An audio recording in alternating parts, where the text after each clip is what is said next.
The Fetzer Institute Administration Building has many significant symbols built into it, many harkening back to ancient Egypt, including the obelisk in the parking lot, and the winged horse and Isis and Nephthys at the entrances. The building also features the hologram and black waterfall in the atrium, and there are others, including the shape of the building itself. In this video, we learn from former Masonic Grand Master Akram Elias that many of these symbols have Masonic significance, or are even Masonic in origin. In this section of the Memorial Trust discussions with Mr. Elias, we interview him at the House of the Temple in Washington, D.C., about the purpose and indeed great significance of classical symbolism to the Masons. Then we discuss with him, in a Kalamazoo sit-down, the Fetzer logo. Then we walk with Akram, discussing with him as we go, through the many important Masonic symbols, first at various sites in Washington, D.C., and finally at the Fetzer Institute itself. Let's start a new topic, Masonic symbolism. Masonic symbolism and the influence on the Johnny Fetzer Institute Administration Building symbols.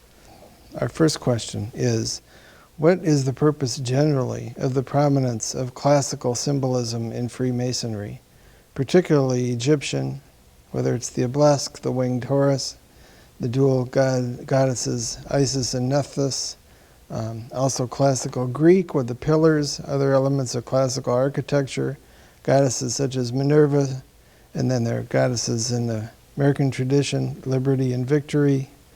What is the purpose? What's the power behind those symbols?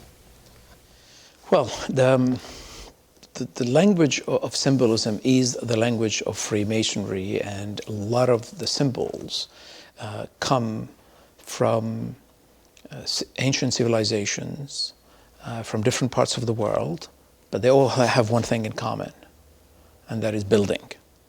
Since we are a society of free Masons, free builders, so if one keeps these two words always in mind, freedom and builder, everything starts making sense. So we look for symbols that have to do with the building enterprise, and signs and symbols that point to enlightened freedom, to be a Freemason.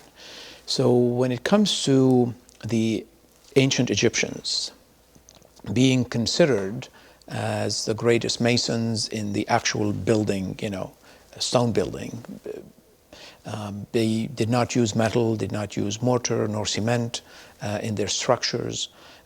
That was definitely, it makes sense to go back to ancient Egypt and pick some of the symbols that are associated with the building enterprise. So the pyramid and the obelisk come to mind because these are two of the most important Egyptian symbols that the ancient Egyptians left behind for future generations of humans to admire. So Freemasonry has taken these two and incorporated them in many ways in our ritual, but then you see how that Masonic influence was also projected into the American enterprise, that is the American experiment, as a spiritual enterprise, which is one reason why you see the pyramid incorporated in the Great Seal of the United States, which one finds on the back of a dollar bill going back to 1782. And the obelisk is prominently on display. Of course, it's found in many cities across the country, especially the first states, formerly 13 colonies. But in Washington, D.C., it is prominently on display as the official monument to George Washington. So the founders of the United States were building a new enterprise, a new experiment. It makes sense to have the Great Seal under a pyramid with Novus Ordo Seclorum, new order for the ages. That's what they were building, a new order for the ages. Washington being the first among equals, as we say, among the builders, it makes sense to have his official monument, an obelisk, a symbol of building, because he was the builder, also par excellence, if you want, among the founders. So that's to give you an example why we do it. You see the classical, if we go to the Greeks and the Romans in Washington, D.C., the neoclassical style of architecture dominates, whether it's in the Capitol building, the Supreme Court, etc. Well, we've incorporated that also in the rituals of Freemasonry. We talk about the classical orders. As builders, let's build, again, with strength and beauty in mind. So we emphasize, the Doric, the Ionic, the Tuscan, the Corinthian, etc., the 5 classical orders, Greco-Roman. So you can see the influence in the building of Washington, D.C., Greco-Roman side. This is all on the building side as few examples. Let me now highlight, by giving few examples, highlight the spiritual, the freedom aspect of it. The sun is that symbol of freedom that diffuses light.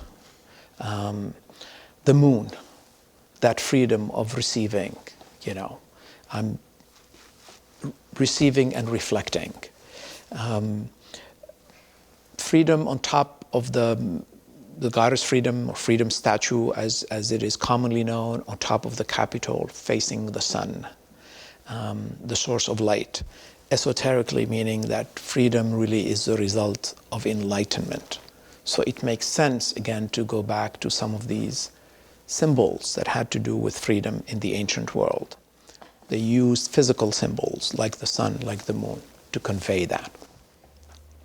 The feminine is also used in ancient mythology to express the concept of the sacred feminine, which is to complement the masculine, which is necessary for creation and life to go on.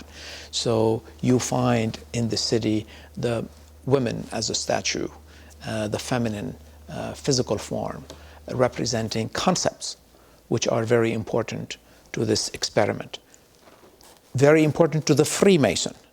So justice, liberty, equality, fraternity, they're constantly represented by the feminine, but they all relate ultimately to the concept of freedom. There is no true freedom if there is injustice.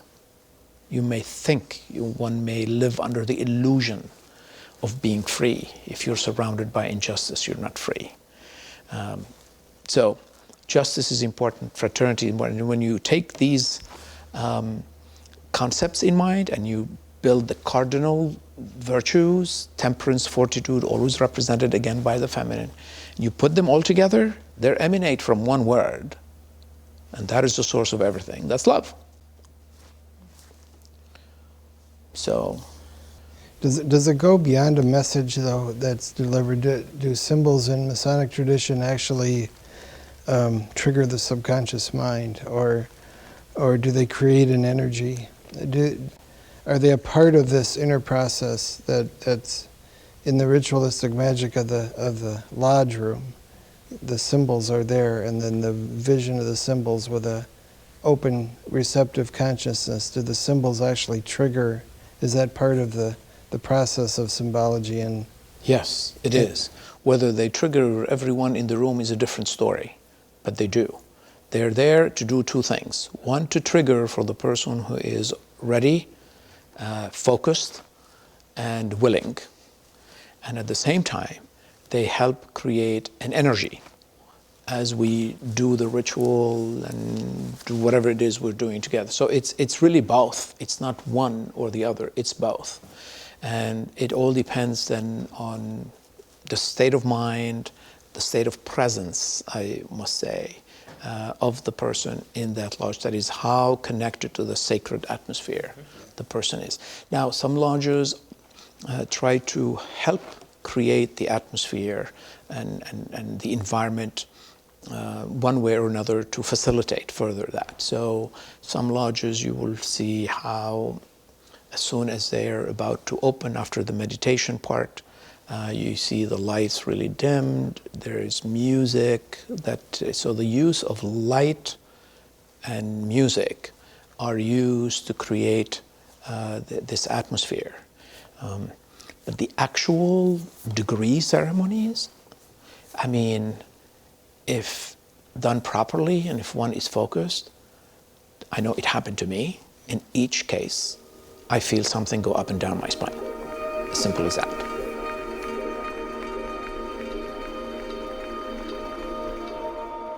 That's why mystery schools always use symbols. you tie yourself. Words, no matter how poetic the person is, one symbol is powerful, is so powerful. No words can ever really capture the essence of one symbol. Right. I think it takes off right from what you're talking about here, just your last statement here. Mr. Fetzer, in the 1989 Founders Statement, the last thing he wrote to his board, he includes an esoteric reference to the triangle and square, and I want to read it to you and have you comment on it. He said, quote, "Let us look for a moment at the foundation and its symbol and meaning."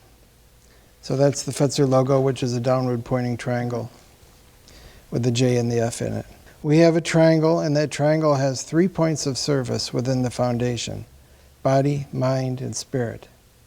And yet, within that triangle, there is the 4 square that makes up the activities of the foundation of working within humankind on a physical, emotional, mental, and spiritual level. For in order to have perfect balance, we must have the perfect awareness. We must have the understanding of body, of mind, and of spirit, and we must have balance of the physical, emotional, mental, and spiritual, in order that we might find fully the true spiritual expression leading to complete healing. Now this was written he was 89 years old when he wrote this, and yet it sounds very Masonic to me. So what would be your Masonic view of that? Well, I mean, every time you do anything with Masonry, there are 2 symbols there are no escaping: the square and the triangle. There is no way you can, I mean, these are like 2 cornerstones if you want. The triangle is to highlight, again, there are several layers here, but it's to highlight always the concept of 3. There are 3 dimensions, there could be 3 elements, there could be 3 levels, there could be 3 natures. There's always 3, and that's where you see triangle, then you can see 2 triangles with the 6, then you can see 3 triangles, then you have the 9, etc. 3, 3, 3. That's one thing, the triangle. The next one is the square. And the square has also different esoteric meanings in Masonry. One very important meaning that we always tell the Mason is that the square brings 2 virtues together and put them at a state of equilibrium. And that is the concept of equality, equal sides, and then rectitude, 90-degree angles, perpendicular lines. And that explains to you expressions in English like fair and square, or a square deal, or to be on the square. And if someone is doing something that is not quite right, we say he or she's cutting corners. In other words, they're not squaring them. There's something not right. So, which explains to you why the District of Columbia, George Washington, put the language in the law, the Federal District Act, saying that the District of Columbia would be a 10-mile square. In other words, this new experiment would operate on the square. Then I lost the Virginia piece, so it ended up with not a square. In 1846, unfortunately Virginians took, but and what does it say? But the idea is that this new form of government would operate on the square differently from the old order. Now, so that's one thing. The other thing, the square refers also points. You have the 4 corners, so the 4 cardinal points. It's geometry, it's science, it's reason. Also, the square has to do with the 4 elements. The 4 dimensions, 4 natures of the human being, as John Fetzer mentioned. Then these 4 relate to the 4 elements: earth, wind, fire, and water. And water being, the spiritual, earth being, the physical, emotional is air, volatile, and then zeal of the intellect, there is fire. So, and the Mason, in some of the degrees and rituals, you go through the trial of the 4 elements and how do you get to understand the mastery of dealing with the 4 elements, etc. So it makes sense. And the 2 come together. the square, and the triangle. The triangle is to remind you who you are, yourself, how you operate at the different levels, the different natures, the different beings. And you're working always in this plane, which is governed on earth by the square. And I would add here something, because in the triangle, which would make sense then in what he had in mind, because one of the relationships in the three is that there is the individual, the lodge, and the community. In other words, that's the three, and the person, the Freemason, needs to put these three in equilibrium. Work towards as much as possible to make it an equilateral triangle. But it's a triangle. So now if you take that and project it to John Fetzer's perspective, there is him, John Fetzer, who he has become, how he transformed himself, what he believes in. The Fetzer Institute becomes his lodge. That is, this is where the Fetzer, what he created is the incubator. This is the lab, which is but for what? In order then to move to the world. That is, what is this lodge preparing Masons? What are they going to do in the world? In this case, what is this institute going to do to improve the human condition? And the inspiration is coming from above. I mean, that's how I perceive the triangle pointing downward. At the Fetzer Institute, we have the winged horse over the front door.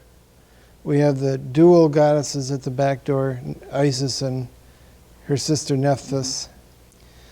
And also in D.C., there are symbols of the winged horse, and there are types of winged horses even in this building. In the apotheosis of Washington at the dome of the Capitol, we have Washington with dual goddesses on either side, liberty and victory. So it raises to mind for me this classic Egyptian drawing is of the god Osiris in the center, surrounded in protection on either side by the two goddesses, Isis and Nephthys, with their protective wings.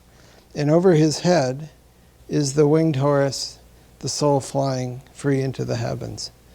So for John, those are the key symbols of the building. That's what he had put at the front entrance, the back entrance, and John was the king of the place, so he was the Osiris. What is the Masonic symbolism of that? Because it's very prevalent in Masonry as well. So from a Masonic point of view, what do those symbols say about the building and about John's mission?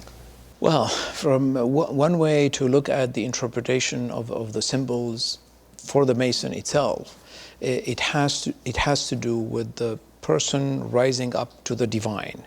So it is divine emancipation, and this is the reason why if you're thinking about the two goddesses here, then in the lodge room you got the two pillars and the two squares, and then you have the canopy of heaven, and depending on the lodge decorum, we always talk about the sun. You don't necessarily see it all the time, and your being the soul is growing your soul to lift you to become, from a divine perspective, truly a free individual. This is about enlightened freedom again. Now, this is as far as the Mason is concerned. And if you look at the symbols that have to do with the ritual and the lodge, that's what it means. Now, transpose that. I mean, George Washington fulfilled his true destiny of freedom by helping accomplish what he was destined to accomplish, and that is to be the builder par excellence among the founders. Without George Washington, the experiment might not have taken hold. Don't ever forget the biggest debate in Philadelphia that almost wrecked the entire convention had to do with Article 2 of the Constitution, defining the powers of the presidency. What does executive power shall be vested in a president of the United States? What does that mean? And they argued forever. And then if it weren't for Gouverneur Morris of Pennsylvania standing up and saying, why are we arguing? I mean, we know who is the person whom we can trust to be president. Let's keep it vague and let him. We trust that he, guided by providence, will shape the powers of the presidency and will set the parameters. I mean, what a leap of faith. So Washington in the apotheosis that you see in the Capitol building makes absolute sense. And God, same symbolism. Now, if you want to take that to the Fetzer Institute, that is basically John Fetzer saying, I have laid a huge foundation for you guys. I'm leaving here a legacy. And the destiny of this institute is to help promote spiritual freedom. Are you capable of doing it? So the fact that these symbols again appear on the building seems to suggest that it's a lodge. I would, if I were to enter his mind, I mean, this is what struck me. I said, that's what it is, because it's the concept of the lodge. Forget the administrative side. The concept of the lodge is the incubator, where these energies, using the symbols around you, rituals, is to unleash these energies and help the individual connect with that so they can be more creative, free creative agents and better the human condition. So to me, it makes sense then, if this is his vision, and he created an institution dedicated to trying to do that, then he had to design it with things to remind the people who are going to work there why they're there. Why are you there?